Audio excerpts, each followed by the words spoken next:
What did you do last night, or the night before last, or the night before that? For many of you, you would not be able to tell me what you did every night for the past 7 days, not because you didn't do anything, but it is very likely that you were either scrolling short form content, and even if you did watch long form content, it was still recommended to you by the algorithm. Before the social media era, usually when you ask someone what they did last night, they'll be able to tell you, oh, I saw the new episode of Prison Break or whatever it is we're watching before that, Game of Thrones. But now, many times, the next day when people ask you at work or when you're hanging out with friends what you did last night, you probably say, I just chill, I just hang around, which is not bad. It's not a bad thing. You don't always need to be doing something, but for it to be maybe 5 nights out of out of every 7 nights you have, that's not normal, because at the end of the day, how you spend your days is how you spend your life. And I'm not sure that at the end you want to be the person that doesn't know, that doesn't remember how exactly it is that they spend their life. Short form content is taking up your life, and what's even worse is that you're not going to remember exactly how it did so. There are actual studies that are showing what short form content is doing to our brains. It's altering our attention span, it's getting us addicted to dopamine, and even worse is that it might increase our risk of dementia. Think about that people traditionally normally getting dementia at 70, 80, we are likely to develop dementia in our 50s or even 40s just because we're consuming short form content. Now, obviously, there are no long term studies to show this, as short form has been around for such a short time, but there are things that they're seeing in brains of younger people, millennials and Gen Z, that are usually supposed to be seen in people in their 50s or 60s, and we're seeing this in younger people, and those are the signs that usually are found in people who are going to develop Alzheimer's or dementia later on in life. Now, maybe you're not worried about that. I'm not sure who would not be worried about something like that, because dementia can actually be quite terrible. You're basically watching yourself degrade, deteriorate. I don't know what would be the polite word to use, but you are losing yourself and you are there to see. But let's say you don't care about that. In the short form, the algorithm is making you complacent, it makes you dependent, it's making you passive. Imagine if when you decided to do your job, you did not make that choice as a child, but when the time came, someone gave you three options and you did not know where these choices came from and you had to pick from that. So in a way, you still feel like you're making choices by being able to scroll away, to click off, to not watch things, but it's depriving you of so many other options and so many other things that you could be able to experience, but outside the algorithm. I was watching a creator while I was doing research for this, and she said something that really stuck with me. She said, the people who have subscribed, who have opted into seeing my videos, are not seeing my videos just because the algorithm decides or deems it unnecessary or unfit at that moment.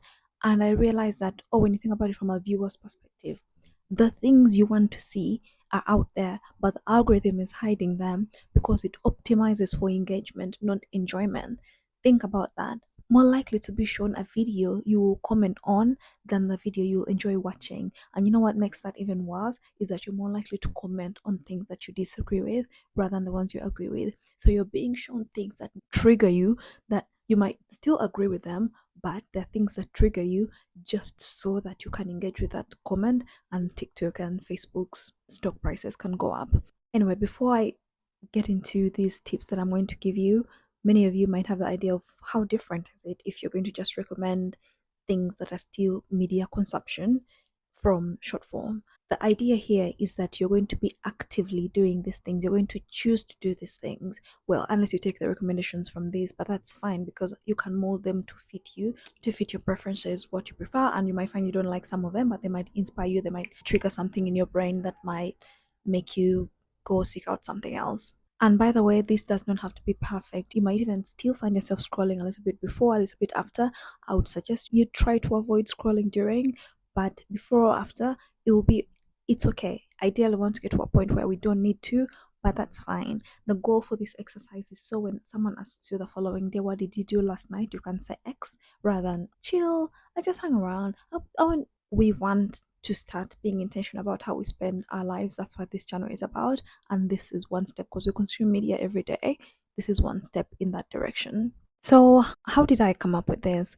Basically, in the era between TV and social media, so I had both social media and I was still watching traditional TV. I noticed that when I would get up in the morning, so at that point they were showing, I think, Law and Order at 12. So I know I had to get up in the morning, do some writing because I was a freelance writer at that time, exercise, and then watch my Law and Order while I ate lunch. So they were not showing the Law and Order every day, but on the days they were showing it, I was able to do all those three things by 12, and then I could have my lunch brunch at that time, and then relax the rest of the day and then work maybe later. But on the days when that wasn't possible, I noticed that this work dragged on until 3 p.m. So when I remembered this, I realized that what if I could create artificially that same pressure for myself, which is how this concept came about, and it will make sense as we go along. So Monday is vlog day in my world, and I recommend the same. Most creators post on Friday, Saturday, Sunday, or even Monday the vlogs of the previous week. So this is perfect. Also, I just want to say that this cured my Monday blues completely because I know Monday is vlog day, so I just look forward to that. And because the vlogs are new, it kind of feels like programming. You could obviously argue that maybe you can watch Netflix on Monday, but you know that the Netflix those shows would be available on Sunday, on Saturday, or the Sunday before, unless of course something new is coming out. But then we want something that can be repeatable. So it's a bit difficult with Netflix as they don't put out shows, well, good shows often enough. I wouldn't even say they put out three good shows a year at this point. You'll find your creators.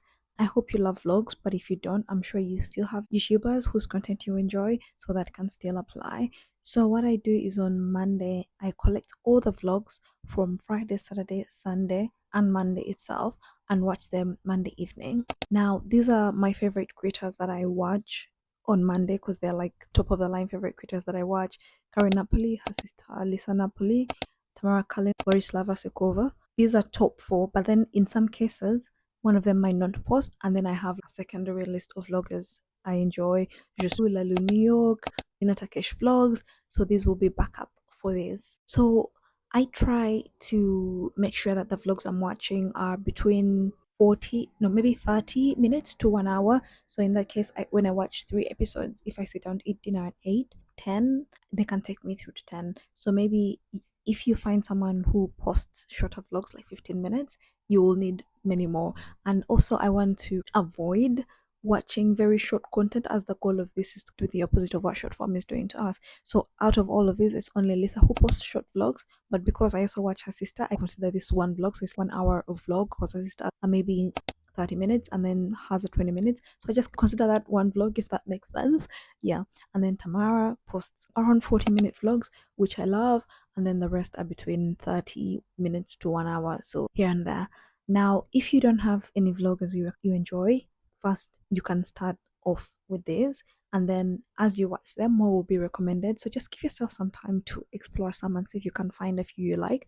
I would find it really hard to believe that you don't like any vlogger, but if you don't like any specific style of vlogging, there might be specific subjects of vlogs that you enjoy, and luckily these tend to align with seasons, if that makes sense. So like right now, I'm really craving some sunlight, so I'm watching old summer vlogs. That can be a thing. Where do you want to go? Say if you want to go to Japan, you could do for a month, you could do Japan vlogs, and be the first Monday you could do Tokyo vlogs, and then you could do Kyoto vlogs, and then you could do I not know any other cities in Japan? Okinawa? No, I feel like I don't want to say something offhand, but you get my point. You could also do topics. Maybe you want to do go vintage designer shopping, so you could look up vintage designer shopping vlogs in Tokyo. If this summer you're planning to go to Malaga, if you're planning to go to Capri, you could do the same thing. You could do Capri vlogs, you could do whatever this is. Obviously, this will make it a bit more complicated as you will have to come up with a new topic every week, but perhaps just get a theme for a month and then follow that every Monday. You would not believe it, unless of course you would, but my mic went off. I think it ran out of battery, so I lost all the, well, I have the footage, but it has no audio, and that's obviously not good for you guys. So continuing from Tuesday, Tuesday has become my new show day, and this is Monday is definitely my favorite day, but this one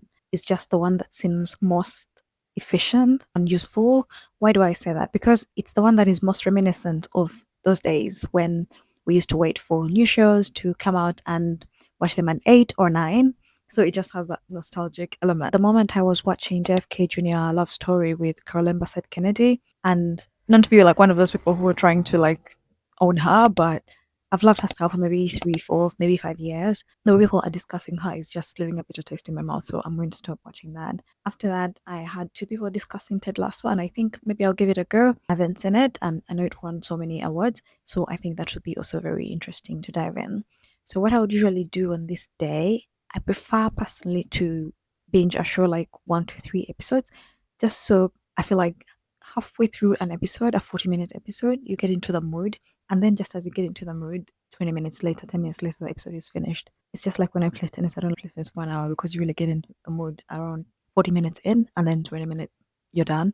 So that's the same situation. So I do wait for the episodes to accumulate. And once they are all out, or half of them are out, like the new season of Bridgerton, actually, I think I should watch that before I get to Ted Lasso because I had season 4 is really good. I didn't see season 3. I just couldn't get into it. But I've had season 4 is really good. Apparently, it's best of Cinderella. So yeah, so I know they brought up the first half of that. So if the first half came out, this is something I would schedule to binge on a Tuesday. By the way, this also works if you're binging, even if you're not doing episode by episode or parts by parts. Instead of mindlessly waiting for Saturday to wake up in the morning and do nothing and then binge the show, then order some food and hate yourself, schedule it for a nice weekday where you had 8 hours of work, so you deserve to binge 4 or 5 hours of TV. That's okay.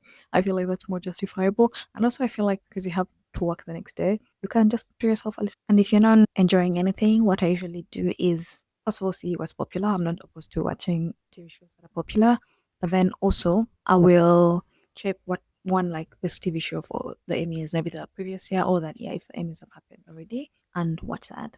If you have a style of shows that you like, just Google shows similar to, and then more shows will come up, and then you can watch that.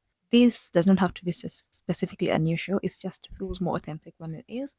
But it can also be a show that is new to you. For example, I can send Game of Thrones, so I can do that with this. So instead of just blitzing through Game of Thrones and then even not savoring the content itself, I would have Game of Thrones Tuesdays alone. If you have a partner, this is even more perfect with a partner or with friends. Maybe you can do it over the weekend, like Saturday night, Game of Thrones Saturday nights, and just do that. So that's one more night where you're not going to scroll on your phone. And also when you open your Netflix, you're not going to be depending on the non so very good Netflix algorithm to recommend you something to watch. I think this might also be really helpful to people like me, again, who tend to not discover new shows because they stick to the ones they know. The logic behind this, because I'm fine to stick with the shows I know if I know they make me happy and they bring me comfort.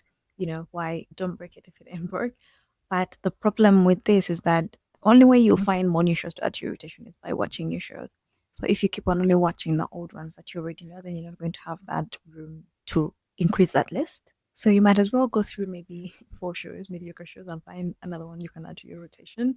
Because at some point, I do watch my favorite TV shows every year, and it has gone to the point where it's maybe I can recognize what's going to happen in the episode, even just from the episode name. I know you always know what's going to happen, but also you don't want to be able to recite the episode scene by scene. Moving on to Wednesdays. Wednesday is movie night. Yay. I feel like Wednesday is when Wednesday ends, you're more than halfway through the week. So it's the perfect time to have a movie night. Now, obviously, this will depend on how much you love movies. I personally really love movies, but I don't watch many. I prefer to watch just a few really good films. I'm honestly not the kind of person who's going to click on a random Netflix movie recommended and watch. I don't mind watching movies that are so bad that it's good because I feel like they have their flavor, like their storylines and how they operate. They still, I don't want to say nurture, but they deliver on what they promise if they are self aware. If I watch shitty Christmas films, which I do, I'm still able to, not because they're good films, but because they don't take themselves too seriously. Like the story is terrible, the acting is terrible. I don't know, somehow it's still enjoyable, especially when you're watching it with actually I would only watch that with other people. But I just want to establish what kind of movie person I am. Like I'm not trying to rack up stats, but I also care about the films that I see. At the moment, I'm doing female directed films. I saw Marie Antoinette last week. I haven't decided yet what I'm going to see this week. I'll maybe put it here when I find it. It doesn't have to be a progressive theme. You can do whatever. You can do Oscars, Best Picture nominees, because that's what before Marie Antoinette, that's what I was watching every week. The Best Picture nominees were Bajot Another, Sina Mercy Supreme. So it's just nice when the Oscars come and then you've seen all the films instead of just having seen two and you're like, well, I don't know if the other ones are better or something like that. Just like to pretend like I'm in the know, even though because I know that I have no idea what they consider to be the winners. Other themes you can consider are foreign cinema. For example, you can do Korean films for a month or 2 months. There are so many good foreign films that we don't even think about. French films, if you want to get into a French novel, understand that era of film a little bit more, those characters, how they impacted cinema. Why not try watching maybe 6 or 8 of them across 2 months? You will not become a connoisseur, which I don't think most watching this according to, you're not going to become like the first point of contact if someone wants to learn about French Nouveau. But if you watch the 8 most popular films from that era, you should be able to understand, comprehend, and maybe even comment on some of the things people discuss that came from that era, from the actresses and the trends, the fashion, the hair, instead of seeing Pinterest boards that you think, oh, this hair's pretty cool. It's nice to see them. And they're like, oh, yeah, that was really popular in French Nouveau and it was like super hot among the girls in the 60s. I think it's nice to have knowledge for the sake of knowledge and to also to rub it in other people's faces. You can do an actor's films. I'm planning one day doing a Audrey Hepburn binge. I think it would be fun. I'm not like the biggest fan of her films, but I did a Hitchcock binge one time on one weekend where I saw, what's the one with the twist? Then I saw Rare Window, and sorry, I don't know where the titles are live in my head, which is does not make a very good case for, because I'm trying to encourage you to learn these things so you can cycle. But I can't remember the third. I'll put them up here. So I did that in a weekend, and I'm grateful for that because my partner is really into Hitchcock. And now when he talks about these films, we're able to discuss them together. And if I hadn't done that weekend, I would not be able to. And I love Hitchcock. Moving on to Thursdays. So Thursday is another vlog day. It's just because I cannot finish all the vlogs I want to watch on Monday. And then also one of the creators I watch, Tamara, posts a second vlog every week on Wednesdays. So I do watch that vlog on Thursday and then I just fill up with more vlogs. So this, if I'm not doing vlogs this week, because at the end of the day, vlogs are just watching other people live their lives. So I appreciate that it's not the most, but this is time for entertainment. If I'm not doing vlogs, then this is where I would do YouTubers in other genres, edutainment. But I do like to do comedy creators on Thursdays. So that includes Curtis Corner, Danny Gonzalez, and Drew Gooden. Those are the only three I watch, but I know there are a few others in that niche. And then sometimes you'll find a really good video essay that looks like it's banging, and I would be watching that on Thursdays as well. And then sometimes you've seen a documentary or a story somewhere and it's on YouTube and you just want to watch that. So Thursdays are pretty simple, but for me, YouTube is my platform of choice. But if you've got another online platform that does long form content, this can be an opportunity for you to explore that, a TV, movie, or even Netflix if it gets to that point and you cannot think of any long form to watch. Yeah, but maybe you want to venture outside our tastes on this day and do a documentary or do, what's it called, a biography or a reality show, whatever your choice of reality show is. I don't know much about this just because I prefer fiction. When I'm watching stuff, I prefer to read nonfiction, but I prefer to watch fiction. So reality shows are not my top choice of content when I'm watching something. I just want to be lost in a different world and not have to think about the realities of this one. And oh, before I mention Netflix, I should have mentioned that this is a good opportunity to go to your subscriptions tab on YouTube and pick something to watch from there rather than waiting for the algorithm to recommend to you. Remember what we discussed at the beginning of this video, that YouTube and all these other platforms, they pick the videos, first of all, that other people are loving, and then they're like, oh, you would love that too. And then they will prioritize that, or the fact that you're more likely to comment or like a video. This is a day where I don't want you to go on your YouTube homepage and just pick whatever is on there. Either we're going to go to our watch later or our subscriptions, because you've already made the intentional choice that you want to watch those things. And of course, you can argue that even in your watch later, it might have been recommended by the algorithm. But the point is not to avoid the algorithm completely. The point is to just break that chain where it's like, algorithm thinks you want to see this now, and you click mindlessly because it's just what is in front of you. It's maybe akin to someone who is eating food, whatever food is available, which I guess some people do. You just buy the first one that's available or whatever is at the supermarket. But even though, like we all know, McDonald's or KFC gets pushed down afterwards, and imagine if every point you saw a McDonald's or KFC ad, you went out and got it. Sometimes it works for KFC because they make their ads like super crunchy. I'm not really a McDonald's girl.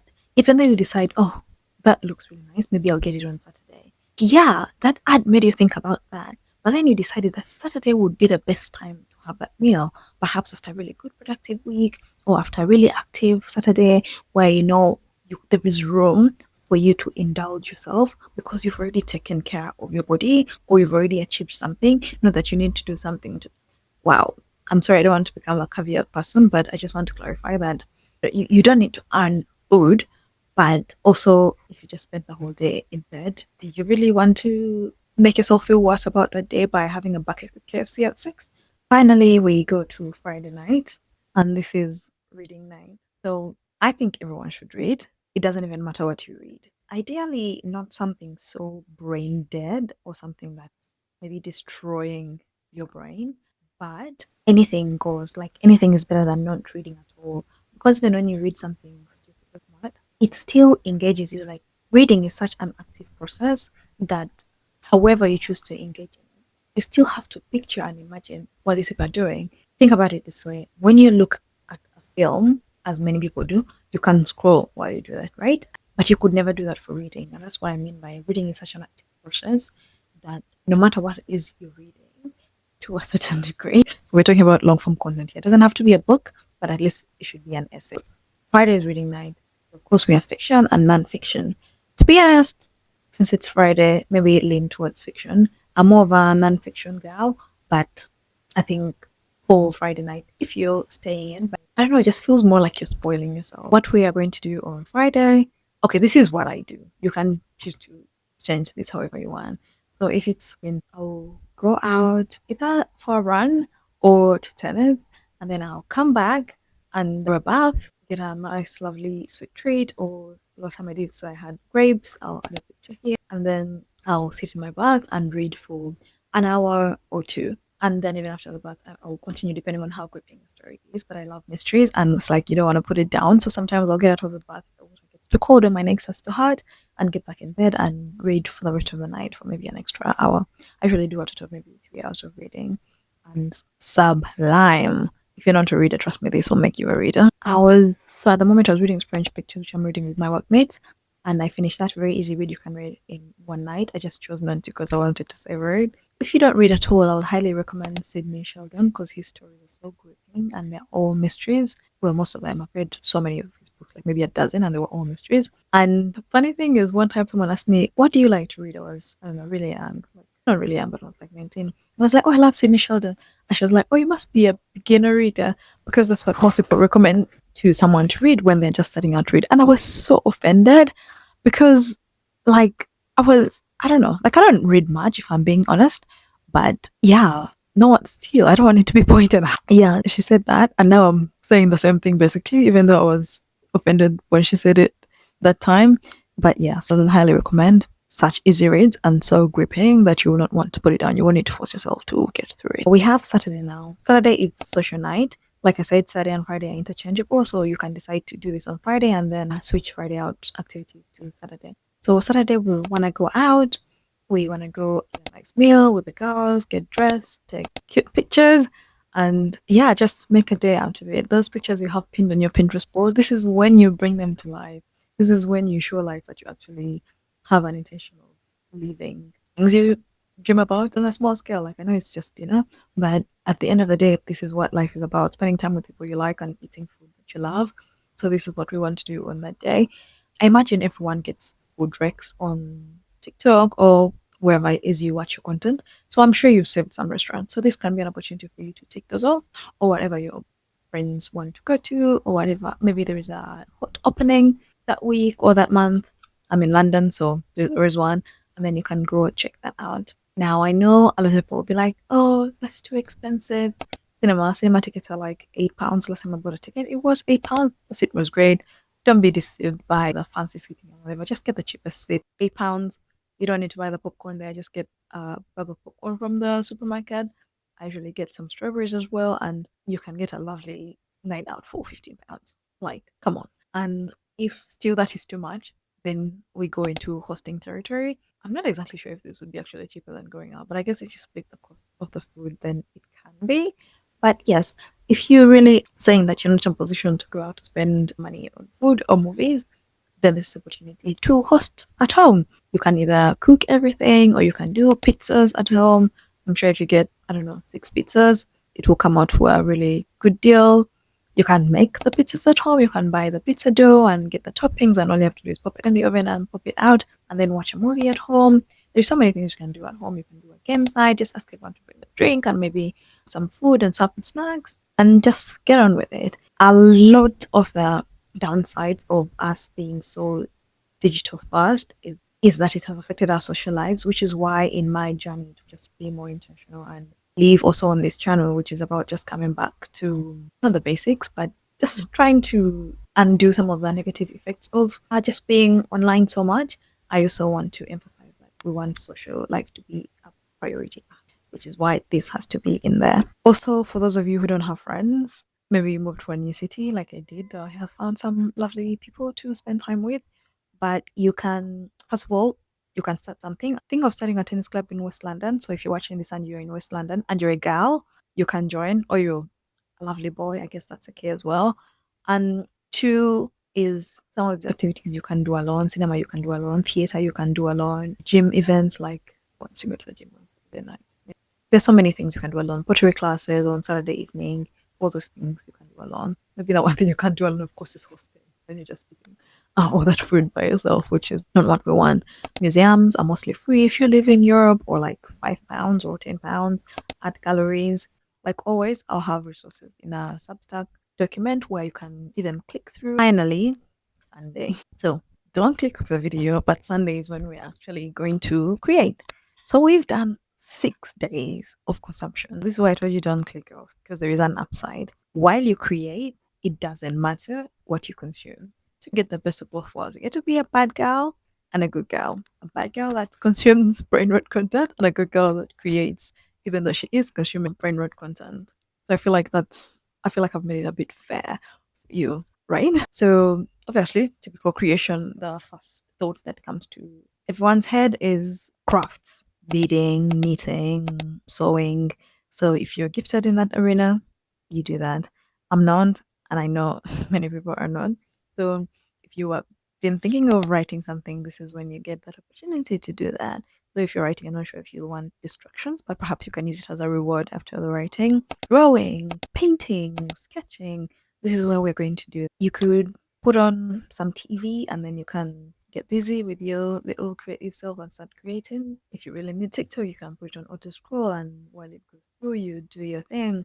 Put it on audiobook if you're better than the rest of us, who are definitely going to opt for the more brain rot content to consume during a creating time. That's it. Again, these are not the only ways to create, because I understand that most of us are not very creative people. I'm not either. So if more ideas come to mind, I can put them in the document, which I'll keep on editing more and more. Yeah, you can try a recipe here, a new recipe you haven't tried before. Anyway, this was the video. I'm so sorry for being dumb and losing the footage, and then you have to see me change it to something else. But yeah, I hope you enjoyed it. Subscribe if you like this kind of content. And next video will be trying my weekly learning curriculum, which I think ties in very nicely with this one. Yeah.